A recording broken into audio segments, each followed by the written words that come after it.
शरणं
ಅಮ್ಮ, ನಿನ್ನ ಮಹಿಮೆ ಅಪಾರವಾದದ್ದು ತಾಯಿ. ಅಮ್ಮ, ಈ ನಿನ್ನ ಮಹಿಮೆಯಿಂದ ಭಕ್ತರ ಕೋರಿಕೆಗಳನ್ನು ಅರಿಕೆಗಳನ್ನು ನೆರವೇರಿಸುತ್ತಾ ಬಂದಿರುವೆ ತಾಯಿ. ಅಮ್ಮ, ಮಂಗಳವಾರ ನಿನ್ನ ಅಂಗಳದಲ್ಲಿ ಆಡುವ ಜನರಿಗೆ ಎಲ್ಲ ಕೋರಿಕೆಗಳನ್ನು ನೆರವೇರಿಸುತ್ತಾ ಬಡವರ ಮೇಲೆ ಕರುಣೆಯ ದೃಷ್ಟಿ ಬೀರುತ್ತಾ ಆ ದೌರ್ಜನ್ಯ ಮಾಡುವ ಪುಂಡರ ಮೇಲೆ ಚಾಮುಂಡಿಯಾಗಿ ಚಂಡಿಯಾಗಿ ಇರುವೆ ತಾಯಿ. ಅಮ್ಮ, ಸಜ್ಜನರಿಗೆ ಒಳ್ಳೆಯ ಬೆಳಕನ್ನು ತೋರಿಸುತ್ತಾ ದಿನನಿತ್ಯ ನಿನ್ನ ಬೆಟ್ಟವನ್ನು ಹತ್ತುವ ಭಕ್ತರಿಗೆ ಕಲ್ಲುಗಳ ಮುಳ್ಳುಗಳ ಮೆಟ್ಟಿಲಲ್ಲಿ ಮಲ್ಲಿಗೆ ಹೂವಾಗಿ ಬಂದಿರುವೆ ತಾಯಿ. ಅಷ್ಟೇ ಅಲ್ಲಮ್ಮ, ಅಂತಹ ಅಂಕು ಡೊಂಕಿನ ದಾರಿ ಇದ್ದರೂ ಸಹ ಲಕ್ಷಾಂತರ ಜನ ಭಕ್ತರು ಬಂದು ಈ ನಿನ್ನ ಸನ್ನಿಧಿಗೆ ಸೇರುತ್ತಾರೆ. ಇಂತಹ ಲಕ್ಷಾಂತರ ಜನರನ್ನು ಸಲಹುತ್ತಿರುವ ನೀನು ನನ್ನ ಮೈದುನರಿಗೂ ಹಾಗೂ ನನ್ನ ಗಂಡನಿಗೂ ನಿನ್ನ ಕರುಣೆಯ ಕೃಪಾ ಕಟಾಕ್ಷ ತಲೆಯ ಮೇಲೆ ತಾಯಿ. ಅಷ್ಟೇ ಅಲ್ಲಮ್ಮ, ಆ ನನ್ನ ಮೈದುನರಿಗೆ ನೌಕರಿ ಸಿಗುವಂತೆ ಕರುಣಿಸು ತಾಯಿ, ಕರುಣಿಸು. ಆ ಸೌಂದರ್ಯ, ಆ ತಾಯಿ ಮಾರಿಕಾಂಬೆಯಲ್ಲಿ ಯಾವ ವರವನ್ನು ಬೇಡಿಕೊಂಡೆ? ಮೈದರನಿಗೆ ಅದೆಷ್ಟು ಬೇಗ ಒಳ್ಳೆಯ ನೌಕರ ಸಿಗಲೆಂದು ಬೇಡಿಕೊಂಡೆ. ಬನ್ನಿ ಸ್ವಾಮಿ, ಪ್ರಸಾದ ತೆಗೆದುಕೊಳ್ಳಿ.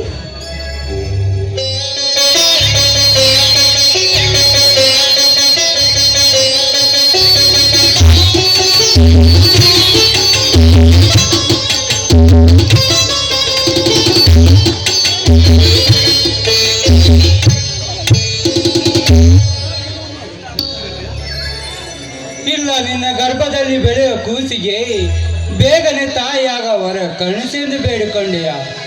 ಹೇಳು ಸೌಂದರ್ಯ, ಹೇಳು. ಓಕೆಪ್ಪ, ಯಾವಾಗಲೂ ನಿಮಗೆ ನನ್ನ ಗರ್ಭದ್ದೇ ಚಿಂತೆ. ಅದನ್ನ ಬಿಟ್ರೆ ನಿಮಗೆ ಬೇರೆ ಕೆಲಸನೇ ಇಲ್ಲ ಅಂತ ಕಾಣುತ್ತೆ. ನನಗೆ ಬೇಕಾದಷ್ಟು ಕೆಲಸವಿದೆ, ಆದರೆ ಸಂಸಾರದ ಕಣ್ಣಾಗಿ ಸೌಂದರ್ಯ ದೇವತೆಯಾಗಿರುವ ನಿನ್ನ ಬಗ್ಗೆ ಯೋಚನೆ ಮಾಡಲಾರದೆ ಇರಲಾಯಿತೇನು? ನೋಡಿ ಸ್ವಾಮಿ, ನೀವು ನನ್ನನ್ನು ಅನಾಥ ಹೆಣ್ಣು ಅಂತ ಗೊತ್ತಿದ್ರು ಕೂಡ ವರದಕ್ಷಿಣೆ ಇಲ್ಲದೆ ನನ್ನನ್ನು ಕೈ ಹಿಡಿದ್ರಿ. ಅಷ್ಟೇ ಅಲ್ಲ, ಈ ನಿಮ್ಮ ಹೃದಯದ ಗೂಡಲ್ಲಿ ನನಗೊಂದು ಸತಿ ಸ್ಥಾನ ನೀಡಿದಿರಿ. ಹೀಗಿರುವಾಗ ಸಂಸಾರದಲ್ಲಿ ಏನೇ ಕಷ್ಟ ನಷ್ಟಗಳು ಬಂದರೂ ಸಹಭಾಗಿ ಆಗುತ್ತೇನೆ ಸ್ವಾಮಿ. ಅಷ್ಟೇ ಅಲ್ಲ ಸ್ವಾಮಿ, ಈ ನಿಮ್ಮ ಸೇವೆಯನ್ನು ಮಾಡುತ್ತಾ ನಿಮ್ಮ ಮಾತನ್ನು ಮೀರದೆ ಸದಾ ನಿಮ್ಮ ಪಾದ ಸೇವೆಯನ್ನು ಮಾಡಿಕೊಂಡು ಬಾಳ್ತೀನಿ ಸ್ವಾಮಿ. ಅಷ್ಟೊಂದು ಅಭಿಮಾನ ಇದೆ ಅಲ್ಲ ಈ ನಿನ್ನ ಪತಿ ದೇವರ ಮೇಲೆ, ಅಷ್ಟೇ ಸಾಕು. ಈ ನಮ್ಮ ಸಂಸಾರ ಜೀವನ ಕೊನೆಯ ತನಕ ಬಾಳೆಂಬ ಬಂಧನದಲ್ಲಿ ನಗು ನಗುತ್ತ ಬಾಳಬೇಕೆಂಬುದೇ ನನ್ನ ಆಸೆ. ಎಲ್ಲಿ ಒಂದು ಸಾರಿ ನಗು ಸೌಂದರ್ಯ.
ಊಟ ಮಾಡೋದಂತೆ. ಊಟ ಆಮೇಲೆ ಮಾಡೋಣಂತೆ. ನಿನ್ನ ಮೈದಲ್ಲಿ ವಿಶಾಲ ನನಗೆ ಬಂದಿರವೇನು? ನೋಡಿ, ಇಲ್ಲ ಸ್ವಾಮಿ, ಅವನು ಬೆಳಗ್ಗೆ ಹೋದನು ಇನ್ನೂ ಬಂದೇ ಇಲ್ಲ ನೋಡಿ ಸ್ವಾಮಿ. ಹೌದಾ? ನಿನ್ನೆ ಅವನು ಅಣ್ಣ ನಾನು ಬೆಂಗಳೂರಿಗೆ ಹೋಗಬೇಕಾಗಿದೆ, 1,000 ರೂಪಾಯಿ ಜೋಡಿಸಂತ ಹೇಳಿದ್ದೆ. ಅದಕ್ಕಾಗಿ ನಾನು ಸಾಹುಕಾರರ ಮನೆಗೆ ಹೋಗಿ ಕೇಳಿ ತೆಗೆದುಕೊಂಡು ಬಂದೆ. ಆದರೆ ಅವನು ಇನ್ನೂ ಮನೆಗೆ ಬಂದಿಲ್ಲ. ಎಲ್ಲಿ ಹೋಗಿರಬಹುದು? ಸ್ವಾಮಿ, ನೀವು ಬೆಳಗ್ಗೆ ಹೋದಾಗ ಅವನು ಹೋದನು ಇನ್ನೂ ಬಂದಿಲ್ಲ. ಅಷ್ಟೇ ಅಲ್ಲ ಸ್ವಾಮಿ, ಆ ವಿನೋದನು ಇನ್ನೂ ಮನೆಗೆ ಬಂದಿಲ್ವಲ್ಲ.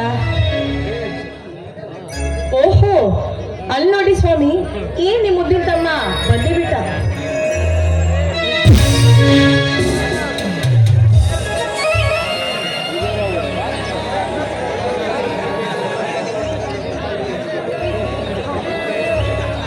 ಅಣ್ಣ, ನಾನು ನಿನ್ನ ತಿಳಿಸಿದ್ರೆ ರೆಡಿಯಾಗಿದೆ ತಾನೆ? ಹಣ ರೆಡಿಯಾಗಿದೆ, ನೀನು ರೆಡಿಯಾಗಿ ಬಾ. ಹೋಗು ವಿಶಾಲ. ಹಾಗೆ ಆಗಲಣ್ಣ. ತೆಗೆದುಕೊಳ್ಳಪ್ಪ 1,000 ರೂಪಾಯಿ ಹಣ. ನೀನು ಪರೀಕ್ಷೆ ಮುಗಿಯ ತನಕ ಈ ಹಣದಲ್ಲಿ ಕಾಲ ಕಳೆಯಬೇಕು. ಆಯ್ತಣ್ಣ. ದೇವರಂತಿರುವ ನೀನು, ದೇವತಂತಿರುವ ನನ್ನ ನೆತ್ತಿಗೆ ನಿಮ್ಮಿಬ್ಬರ ಆಶೀರ್ವಾದ ಅಂದಿದ್ದರೆ ಸಾಕಣ. ಆದರೆ ಆದರೆ ಆದರೆ ಅಂತ ಮಾತು ಯಾಕಪ್ಪ ಮೈದಿನ? ಅದಕ್ಕೆ ನೀವು ಅಣ್ಣನಿಗೆ ಸ್ವಲ್ಪ ತಿಳಿಸಿ ಹೇಳ್ಬೇಕತಿಗೆ. ಅದೇನಂತ ನನಗೆ ಸ್ವಲ್ಪ ಹೇಳಬಾರಿದೇನು? ಅದೇನು ಇಲ್ಲ ರೀ, ಅಶ್ವಿನಿಯನ್ನೇ ಮದುವೆ ಆಗ್ಬೇಕು ಅಂತ, ಅಷ್ಟೇ ಅಲ್ವೇನಪ್ಪ? ಹೌದು, ಅಷ್ಟಾಯ್ತಿಗೆ. ಅಶ್ವಿನಿಯನ್ನು ಮದುವೆ ಆಗಬೇಕೆಂಬ ಛಲ ನಿನ್ನಲ್ಲಿ ಇದ್ದರೆ BA ಪರೀಕ್ಷೆಯಲ್ಲಿ ರ್ಯಾಂಕ್ ಗಳಿಸು. ನಾನೇ ಮುಂದೆ ನಿಂತು ನಿಮ್ಮಿಬ್ಬರ ಮದುವೆ ಮಾಡುತ್ತೇನೆ ವಿಶಾಲ.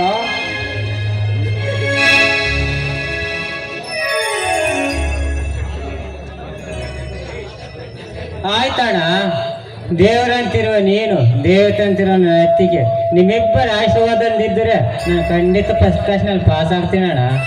ಅಣ್ಣ ಅತ್ತಿಗೆ ನಾನು ಹೋಗಿ ಬರ್ತೇನೆ.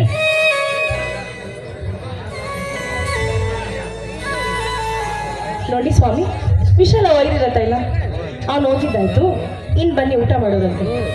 ನೋಡಿ ಸೌಂದರ್ಯ, ನಿನ್ನ ನೋಡುತ್ತೆ ನಿಂತರೆ ನನ್ನ ಸೌಂದರ್ಯದ ಎದುರು ಹಸಿವು ಮಾಯವಾ? ಓಹೋ, ಹೌದೇನು? ಹಾಗಾದ್ರೆ ನೀವು ನನ್ನ ನೋಡುತ್ತಾ ನಿಂತ್ಕೊಂಡ್ರೆ ನಿಮ್ಗೆ ಹಸಿವೆ ಮಾಯವಾಗುತ್ತೆ. ಒಂದು ಕೆಲಸ ಮಾಡಿ, 1 ವಾರ ಹೀಗೆ ನನ್ನ ನೋಡ್ತಾ ನಿಂತ್ಕೊಳ್ಳಿ, ಆಗ ನಿಮಗೆ ಹಸಿವೆ ಆಗೋದಿಲ್ವ? ನೋಡೇ ಬಿಡೋಣ. ನೋಡು ಸೌಂದರ್ಯ, ನೀನು ಕಣ್ಣೆದುರಿದ್ದರೆ 1 ವಾರ ಬೇಕೆ, 1 ವರ್ಷ ಬೇಕಾದರೂ ಇರುತ್ತೇನೆ. ನೀನು ನನಗೆ ಊಟ ಬಡಿಸಬೇಕೆಂದು ನಿನ್ನ ಮನದೊಳಗೆ ಇದ್ದರೆ ನನ್ನ ಕೆನ್ನೆಗೆ ನಿನ್ನ ಕೆಂದುಟಿಯಿಂದ ಒಂದು ಸಿಹಿ ಮುತ್ತು ನೀಡು, ಆಗ ಸಂತೋಷವಾಗಿ ಊಟ ಮಾಡುತ್ತೇನೆ. ಈ ನಮ್ಮ ಪ್ರೇಮ ಬಂಧನದಲ್ಲಿ ಈ ನನ್ನ ಸಿಹಿ ಮುತ್ತಿಗಾಗಿ ಕಾಯುವ ಮಹಾರಸಿಕರು ನೀವು.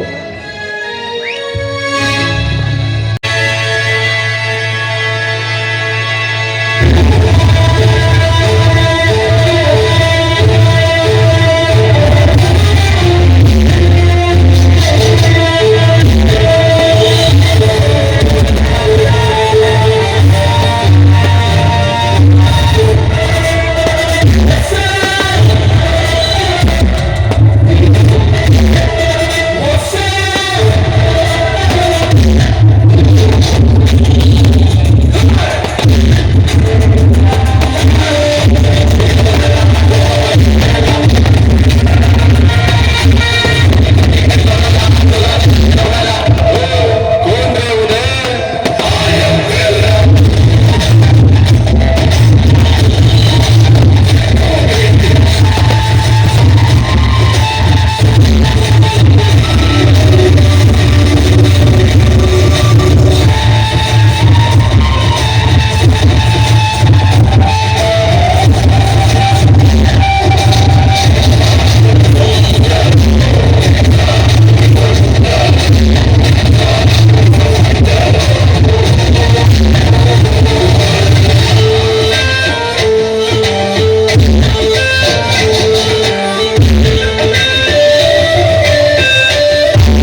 ಇವರಿಬ್ಬರ ಮನೆತನಗಳ ಮಧ್ಯೆ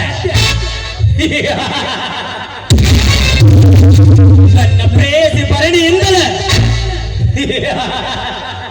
ಪ್ರೇಮದ ಬೆಂಕಿಯನ್ನಿಟ್ಟು ಸುಟ್ಟಾಗಲೇ ಪುಟದೇಳುವ ಸೇಡಿನ ಸಿಟ್ಟು ತಣ್ಣಗಾಗುತ್ತದೆ.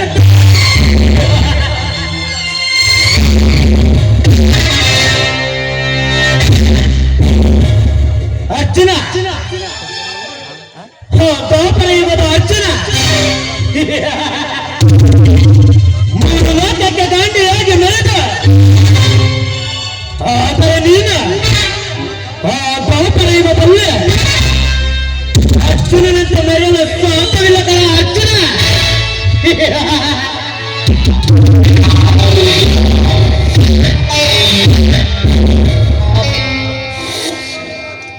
ನಾನು ಚಿಕ್ಕವನಿರುವಾಗಲೇ ನನ್ನ ತಂದೆ ತಾಯಿಗಳನ್ನ ಆಸ್ತಿ ಅಂತಸ್ತಿಗೆ ಹಣದ ದುರಾಸೆಗಾಗಿ ಜೀವಂತ ಕೊಲಗೈದನೂರ ರಾಕ್ಷಸರು ನೀವು.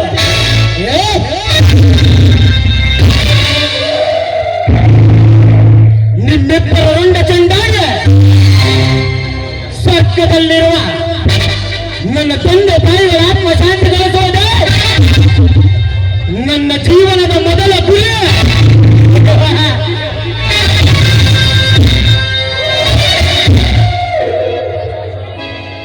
ನನ್ನ ತಂದೆ ತಾಯಿಯ ಆಸ್ತಿಯನ್ನು ದಕ್ಕಿಸಿಕೊಂಡರೆಂದು ಹತ್ತು ಮೇಲೆ ಮೇಲೆತ್ತಿರೋರು ನೀವು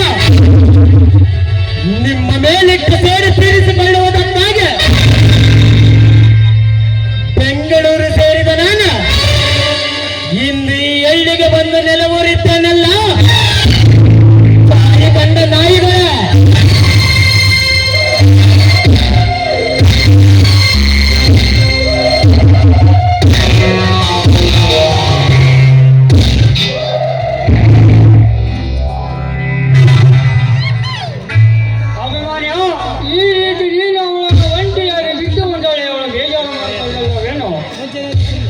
ಎತ್ತ ತಂದೆಗಿಂತ ಹೆಚ್ಚಾಗಿ ನೋಡಿಕೊಳ್ಳುವ ನೀನಿರುವಾಗ ನನಗೇನು ಬಯಸುವಪ್ಪ?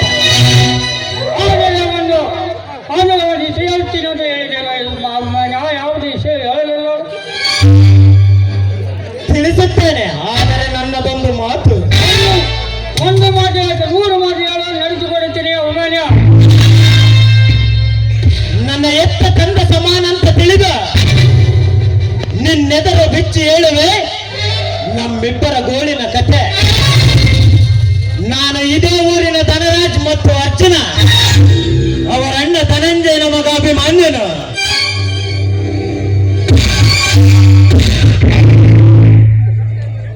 ನನ್ನ ತಂದೆಯಲ್ಲಿರುವ ಹಣ ಆಸ್ತಿಗೆ ಅಂತಸ್ತಿಗೆ ಆಸೆಪಟ್ಟು ಜೀವಂತವಾಗಿ ತಂದರು ಧನರಾಜ್ ಹಾಗೂ ಅರ್ಜುನ ನನ್ನ ಎತ್ತ ತಾಯಿಯನ್ನು ಬಲಾತ್ಕಾರ ಮಾಡಲು ಮುಂದಾದಾಗ ನನ್ನ ತಾಯಿ ನಾನಾ ತರದ ಕಷ್ಟಪಟ್ಟು ಮನೆಯಿಂದ ಹೊರಟು ಬೆಂಗಳೂರು ಸೇರಿಕೊಂಡ ನನ್ನ ಅಡದೆ ಸಾಗಿ ಬೆಳೆಸಿ ಕಾಲ ಕೊಳೆಯುವಾಗ ಸಾವಿನ ಒತ್ತಡಕ್ಕೆ ಬಲಿಯಾಗುವಾಗ ಗರದು ನೋಡುವ ಅಭಿಮನ್ಯ ನಿನ್ನ ತಂದೆಯನ್ನು ಯಾವ ರೀತಿ ಚಿತ್ತ ಹಿಂಸೆಪಟ್ಟು ಪ್ರಾಣ ತೆಗೆದರ ಅದೇ ರೀತಿ ನೀನು ಅವರನ್ನು ಕೊಂದು ಸೇರಿ ತೀರಿಸಿಕೊಳ್ಳುವ ಕ್ಷಣಗಾರನಾಗಬೇಕು ಎಂದು ಹೇಳಿ ಪ್ರಾಣ ಬಿಟ್ಟು ಕಳಿಸುವಪ್ಪ.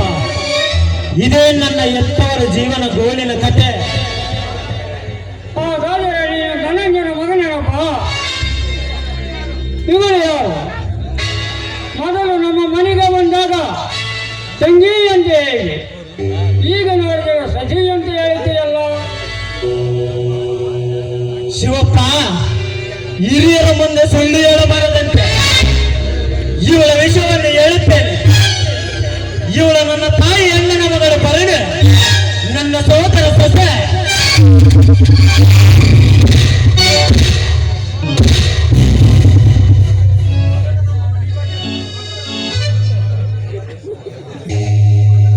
ಮೊದಲು ನಮ್ಮ ಮನೆಗೆ ಬಂದಾಗ ತಂಗಿ ಎಂದೇ, ಈಗ ನೋಡಿದರೆ ಸಖಿ ಅಂತ ಹೇಳ್ತೀಯಲ್ಲ. ಅಣ್ಣ ತಂಗಿಯರಂತೆ ನಡೆಸ ನಮ್ಮ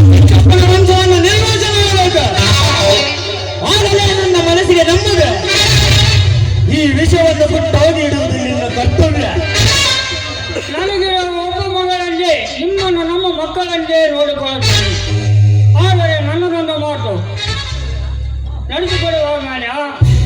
ಹೇಳು ಶಿವಪ್ಪ, ಚಿಟಿಕೆ ಹೊಡೆಯುವರಷ್ಟರಲ್ಲಿ ನಿನಗೆ ಎದುರಾದವರ ರಂಡವನ್ನು ಇಳಿಸ ತಂದು ನಿನ್ನ ಪಾದಗಳನ್ನು ಅರ್ಪಿಸುವ. ನೋಡು, ನೀನು ಹುಡುಕಿಕೊಂಡಿರುವ ಗುಂಡಿನ ಬೇಟೆ ನನ್ನ ಬೇಟೆ.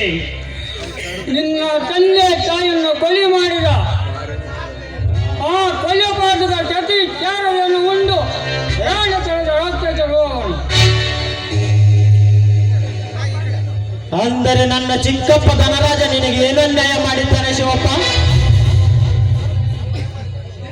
ನಿನ್ನ ತಂದೆಯನ್ನು ಕೊಲೆ ಮಾಡಿದಂತಹ ಕೊಲೆಪಾತಕ ಜತಿ ತ್ಯಾಗವನ್ನು ಉಂಡು ಪ್ರಾಣ ತಳೆದ ರಾಕ್ಷಸರು ಅವನು ಸತ್ತು ಸುದ್ದಿ ಎಂದು ನನ್ನ ಕಿವಿಗೆ ಬೀಳುತ್ತದೋ ಅಂದು ನಾನು ನೆಮ್ಮದಿಯಾಗಿ ನಿದ್ದೆ ಮಾಡ್ತೀನಿ. ನನ್ನ ಮನಸ್ಸಿಗೆ ಶಾಂತವೇ ಇಲ್ಲ.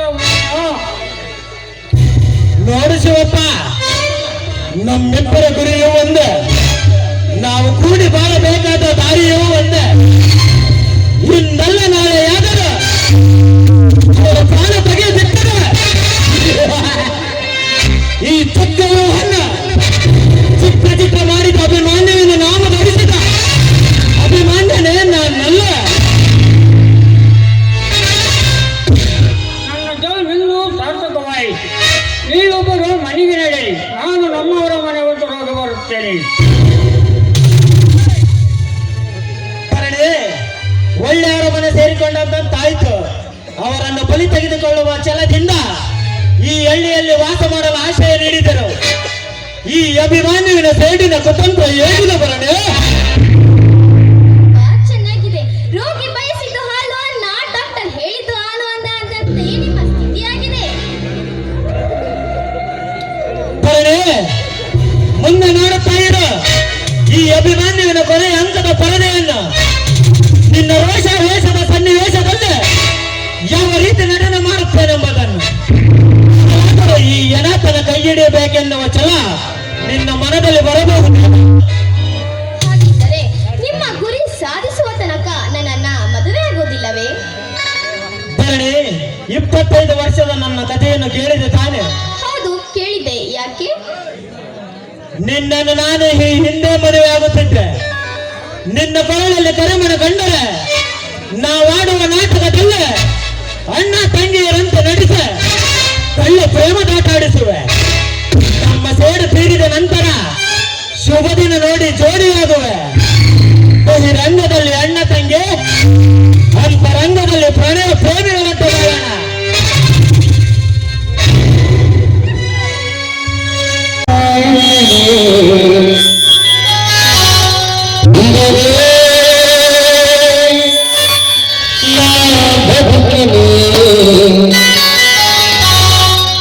ಕ್ಷಣ ನಿನ್ನ